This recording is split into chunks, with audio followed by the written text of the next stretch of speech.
اور اس کے بعد ہم نے کیا کرنا ہے، برا جو ایمان کے بعد ایسے نام بلانے ہیں وہ سختی سے منع ہے۔ اگر یہ سارے کام جتنے بھی آج کا لیکچر ہم نے سنا ہے، اگر توبہ نہ کریں، یعنی ہم نے اگر پہلے کسی کا غریبوں کا مذاق بنایا ہے، چھوٹے قد والا کا بنایا ہے، کالے رنگ والوں کا بنایا ہے، جتنے بھی مسلمانوں کا مذاق بنایا ہے، جتنوں کی بھی نام الٹائے ہیں، اور اگر ہم توبہ نہ کریں، آپ ایسے ہی سمجھیں کہ یہ ہمارے لیے، سب کے لیے، ومن لم یتب، جو لوگ توبہ نہ کریں، کسی کو حقیر جانیں، یعنی اپنی شہرت، اپنا مال، اپنا تکبر سامنے لے کے آئیں، مذاق بنائیں، اس کی نکتہ چینی کریں، پھر وہ کیا ہے، فَأُولَئِکَ هُمُ الظَّالِمُونَ، وہ لوگ ظالم ہیں۔ اور ظالم پتہ ہے کون لوگ ہوتے ہیں؟ جو اللہ کے عذاب کے مستحق ہوتے ہیں، جو اللہ کے غصے کے مستحق ہوتے ہیں۔ تو بندے پر واجب ہو گیا، ہم سب پر واجب ہے کہ ہم کیا کریں، اللہ کی طرف رجوع کریں، اپنے مسلمان بھائیوں کے سکے جن کے مذاق بنائے ہیں ان سے بھی کیا کریں، ہم کیا کریں، توبہ کر لیں، سوری کر لیں، ان سے معافی مانگ لیں، سوری کر لیں، اور اللہ سے توبہ کر لیں، استغفار کر لیں، اور کبھی بھی آئندہ ایسا نہ کرنے کا عزم کر لیں۔ یہ اسلامی آداب ہیں، یہ اسلامی اخلاق ہیں، اور جن لوگوں نے یہ سورۃ حجرات نہیں پڑھی، ان کی یہ ساری حرکات واضح ہوتی ہیں، تو وہ کیا کرتے ہیں، مذاق بھی بناتے ہیں، اور ان کے اندر اخلاق کی نام کی کوئی چیز نہیں ہوتی۔ اور انسان اگر اپنی پیدائش کی حقیقت کو سمجھ لیتا ہے تو اس سے اپنی جو بڑائی ہے اس کا جذبہ ختم ہو جاتا ہے، پھر اس کے ذہن میں یہ نہیں رہتا کہ میں بڑا ہوں۔ کیوں؟ آپ کی پیدائش کا طریقہ بھی ایک ہے، اور آپ نے ایک ہی جگہ پہ جانا ہے، قبر میں سب نے ہی جانا ہے، تو اس لیے غرور ختم ہو جاتا ہے۔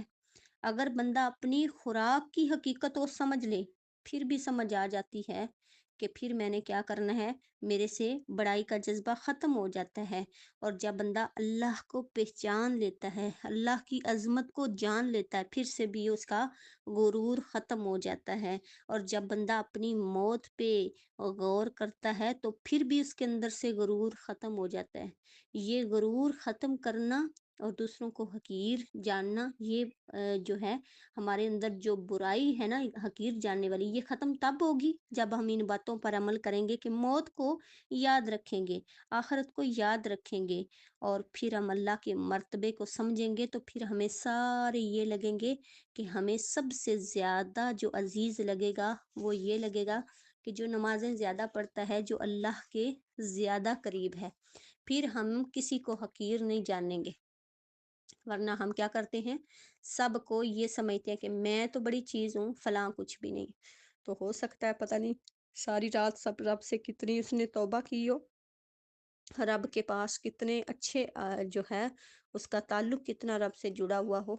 تو آج کی آیات پڑھنے کے بعد اگر ہم نہیں کرتے تو پابند ہو جائیں اور مزید اس پر عمل کریں، اور اگر ہم کرتے ہیں تو آئیے مل کے توبہ کریں، استغفر اللہ و اتوب الیہ، کہ اللہ ہمیں ان برائیوں سے بچا لے، کہ ہماری جو عبادات ہیں وہ قبول ہو جائیں، کل یہ نہ ہو کہ قیامت والے دن اللہ ہماری جو محنتیں ہیں وہ ہمارے منہ پہ مار دے کہ تم تو وہ لوگ تھیں، تم تو وہ عورتیں تھیں جو تنہائیوں میں کیا کرتی تھی، مذاق بناتی تھی، نام الٹے رکھتی تھیں، اور لوگوں کے سامنے نمازیں پڑھنے والی اور بڑی نیکوکار بنتی تھیں، اور اصلیت تمہاری یہ ہے، اور اللہ کو تمہاری ان جو ہے وہ اس کی تمہارے عملوں کی ضرورت نہیں ہے۔